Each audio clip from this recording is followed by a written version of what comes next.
Hello guys, আসসালামু আলাইকুম। আমি সুভাগ, আপনাদের সাথে আছি বেসিক কম্পিউটার অ্যাপ্লিকেশন কোর্সের সম্পূর্ণটা জুড়ে। আজকে আমাদের এই 6 নম্বর ক্লাসে যে সকল টপিক নিয়ে আলোচনা করব সেগুলো হলো ফন্ট, অর্থাৎ একটি ফন্টকে আমরা কি করে স্টাইল করতে পারি এবং কি ওই ফন্টকে আমরা কি করে ডিজাইন করতে পারি, প্রত্যেকটা টপিক সম্পর্কে আমরা সুন্দরভাবে এই ক্লাসের ভিতর উপস্থাপন করব। তো প্রথমে আমরা একটি টেক্সট ইনপুট করলাম। এই যে আমরা টেক্সট ইনপুট করলাম, এখন এই টেক্সটকে আমরা ডিজাইন করব এবং ডিজাইন করার মাধ্যমে প্রত্যেকটা টপিক সম্পর্কে আমরা সুন্দরভাবে একটি ক্লিয়ার নলেজ নিব। আচ্ছা, আহ, আমরা এই মাইক্রোসফট ওয়ার্ড সফটওয়্যারটি প্রথমে ওপেন করলাম। ওপেন করার পর আমরা হোম মেনু বারের ভিতরে যদি আমরা খেয়াল করি তাহলে ফন্ট নামে একটি টুলস আছে।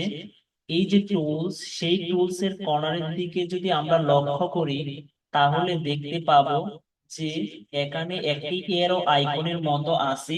ওই এরো আইকনে যদি আমরা ক্লিক করি তাহলে দেখতে পারবো এই ফন্ট যে টুলস, ওই টুলস এর ব্যাক এন্ডে যতগুলো ফাংশন আছে প্রত্যেকটা ফাংশন কিন্তু আমাদের ডিসপ্লে শো করতেছে।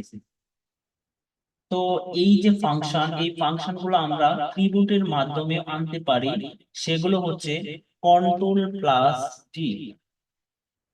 কন্ট্রোল প্লাস ডি তে যদি আমরা ক্লিক করি তাহলেও এই ফন্টের ব্যাক এন্ডে যতগুলো ফাংশন আছে প্রত্যেকটা ফাংশন কিন্তু এই জায়গায় শো করতেছে।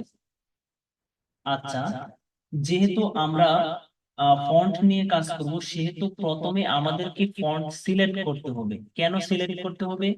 যেন আমরা ওই সিলেক্টকৃত অবস্থা ফন্টকে আমরা ডিজাইন করতে পারি, স্টাইল করতে পারি। তো আমরা যতটুকু ফন্টকে ডিজাইন করতে চাচ্ছি ততটুকু ফন্ট প্রথমে আমরা সিলেক্ট করে নিব।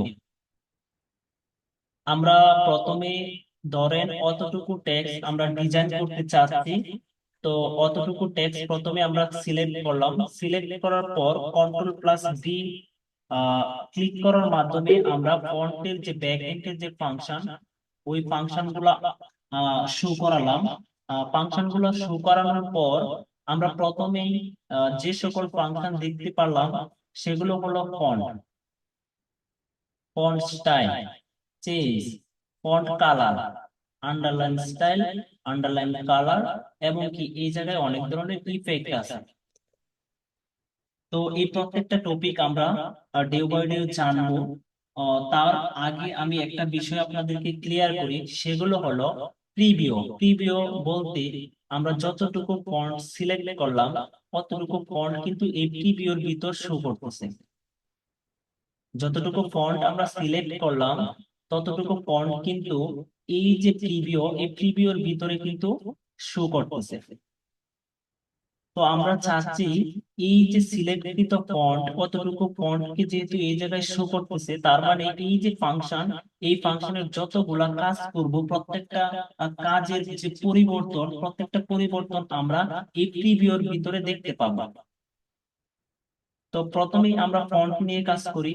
যেহেতু এই জায়গায় অনেক ধরনের ফন্ট আছে সেহেতু আমরা প্রত্যেকটা ফন্টকে ক্লিক করার মাধ্যমে ডিজাইন আপনাদেরকে দেখানো পসিবল হচ্ছে না।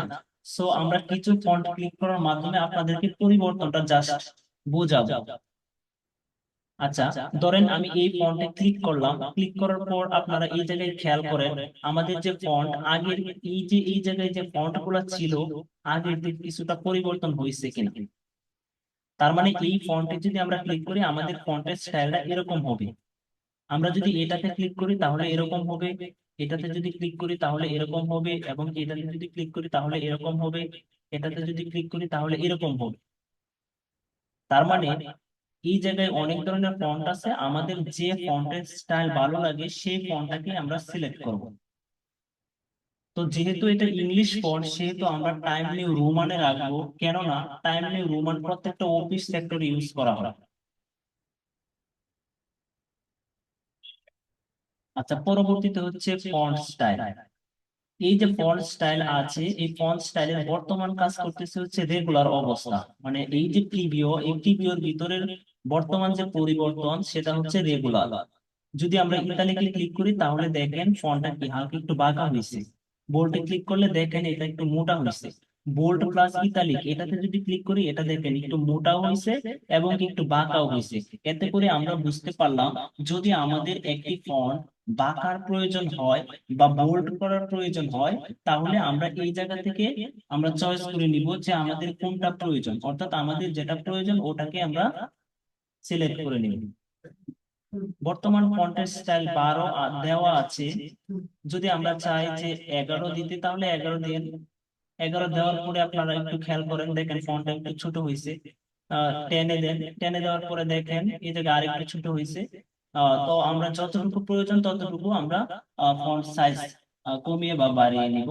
তো সাধারণত অফিসিয়াল যে ফন্ট সাইজ সেটা সবাই 12 ইউজ করে। তো সবাই 12 ইউজ করতে চেষ্টা করবো। যদি কারো আরো বেশি প্রয়োজন হয় তাহলে বেশি ইউজ করবেন, কোনো সমস্যা নেই।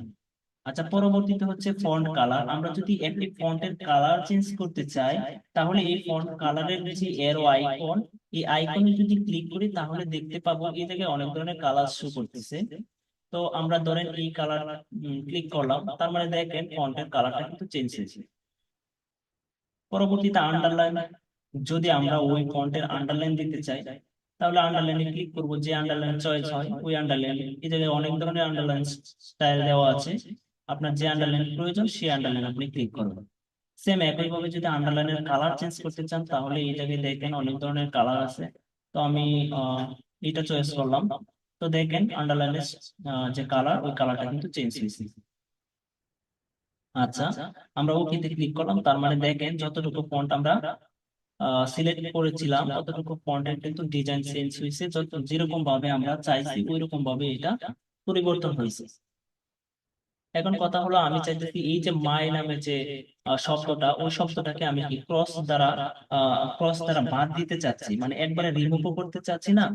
এটার মাঝামাঝি আমি একটা লাইনের মাধ্যমে বাদ দিতে চাচ্ছি বা ক্রস বোঝাতে চাচ্ছি। তাহলে আমি যদি এটাতে ক্লিক করি, ইফেক্টের প্রথম ইফেক্টটা যদি ক্লিক করি তাহলে দেখেন এই দাগে দেখেন একটা দাগ হইছে। যদি ডাবলে ক্লিক করি তাহলে দেখেন দুইটা দাগ হইছে। তো এই যে বিষয়গুলো, এগুলো অবশ্যই বুঝতে পারতেছেন, এক এক ইফেক্ট এক এক ধরনের কাজ করে। যদি আমি শ্যাডোতে ক্লিক করি দেখেন এটা একটু ব্লার হয়েছে, আউটলাইনে ক্লিক করলে দেখেন এরকম হয়েছে। অর্থাৎ ভিতরের ফিল্ডের বিষয়গুলো সবকিছু রিমুভ হয়ে গেছে এবং কি আউটলাইন গুলো জাস্ট শো করতেছে। সেম একইভাবে এই জায়গায় অনেক ধরনের ইফেক্ট আছে। প্রত্যেকটি ইফেক্ট আপনারা এক এক করে ক্লিক করবেন এবং কি পরিবর্তন গুলা দেখবেন। যদি কোনো পরিবর্তন, অর্থাৎ যদি কোনো ইফেক্ট আপনার প্রয়োজন পড়ে তাহলে এই জায়গা থেকে আপনি ওই ইফেক্টটা ইউজ করবেন। আমরা এটা যদি ওকেতে ক্লিক করি তাহলে আমরা যেরকম ডিজাইন করছি, অর্থাৎ যেরকম ইফেক্ট গুলাতে ক্লিক করছি ওই রকম ইফেক্ট অনুযায়ী এটা কাজ করছে। আচ্ছা, পরবর্তীতে আমরা চাচ্ছি সুপারস্ক্রিপ্ট এন্ড সাবস্ক্রিপ্ট সম্পর্কে জানতে। তো আমরা এ দিলাম, প্লাস দিলাম, বি দিলাম, এই জায়গায় টু দিলাম। আচ্ছা, এই যে আমরা ব্র্যাকেটের ভিতরে এ প্লাস বি প্লাস টু দিলাম, এই টুটারে আমরা চাইছি বা এ প্লাস বি হোল স্কোয়ার, অর্থাৎ টুটারে স্কোয়ার হিসেবে অ্যাড করার জন্য টুটারে যদি আমরা স্কোয়ার হিসেবে অ্যাড করতে চাই তাহলে আমরা টুটারে ফার্স্টে সিলেক্ট করলাম। সিলেক্ট করার পরবর্তীতে আমরা ফন্টের যে ব্যাক ফাংশন সেই ফাংশনে চলে গেলাম। চলে যাওয়ার পরবর্তীতে এই যে দেখেন এই জায়গাতে দুইটা ইফেক্ট আছে, একটা হচ্ছে সুপারস্ক্রিপ্ট আর একটা হচ্ছে সাবস্ক্রিপ্ট। সুপারস্ক্রিপ্টে যদি আমরা ক্লিক করি তাহলে স্কোয়ারটা উপরে যাইতেছে, উপরে যাইতেছে। সেম একইভাবে যদি আমি সাবস্ক্রিপ্টে ক্লিক করি তাহলে দেখেন স্কোয়ারটা কিন্তু নিচে আসতেছে। তার মানে আপনার যেটা প্রয়োজন ওইটা আপনি ইউজ করবেন। তো কন্ট্রোল প্লাস ডি ভিতরে ডি তে ক্লিক করলাম। ডি তে ক্লিক করার মাধ্যমে আমি ফন্টের ব্যাক ফাংশন গুলোতে আসলাম। আসার পরবর্তীতে font, font style, size, font colour, underline style, underline colour, effect, আশা করি প্রত্যেকটা টপিক সম্পর্কে আপনারা ক্লিয়ার।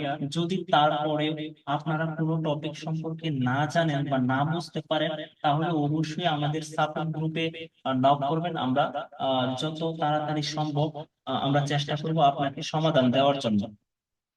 আচ্ছা, এগুলো আমরা দেখলাম ব্যাক এন্ডের কাজ। এখন যদি আমরা চাই যে ফন্টের যে কাজগুলো, ফন্টের কাজগুলো কিন্তু আমরা ব্যাক এন্ডে করলাম। আহ আমরা যদি চাই এই কাজগুলো, সেম কাজগুলো আমরা ফন্টেও করতে পারি। তো যেহেতু আমরা সকলেই এই জায়গায় বিজ্ঞানার, সো আমরা ব্যাকএন্ডে কাজগুলো করলাম, আমরা মূল যে ফাংশন ওই ফাংশন থেকে আমরা কাজ শিখে তার পরবর্তীতে আমরা ফ্রন্টে কাজ করব। আচ্ছা, বিতে বোঝানো হচ্ছে বোল্ড। আমরা যে বোল্ডের বিষয়টা দেখছিলাম, ওই বোল্ড আইতে সাধারণত ইতালিক, ইতালিক বলতে আমরা বুঝি টেক্সট গুলাকে একটু বাঁকা করা। আন্ডারলাইন বলতে আমরা বুঝি কোনো টেক্সট নিতে আন্ডারলাইন দেওয়া। আর একটা ক্রস করার যে বিষয়, এই যে দেখলাম, এটা সাধারণত আমরা এই ফাংশনের মধ্যে ক্রস করতে পারতেছি এবিসি। এবং কি এটা হচ্ছে সাবস্ক্রিপ্ট, ওই যে আমরা যে স্কোয়ার গুলা ইউজ করলাম, এটা হচ্ছে সুপারস্ক্রিপ্ট, এই যে উপরে ইউজ করলাম।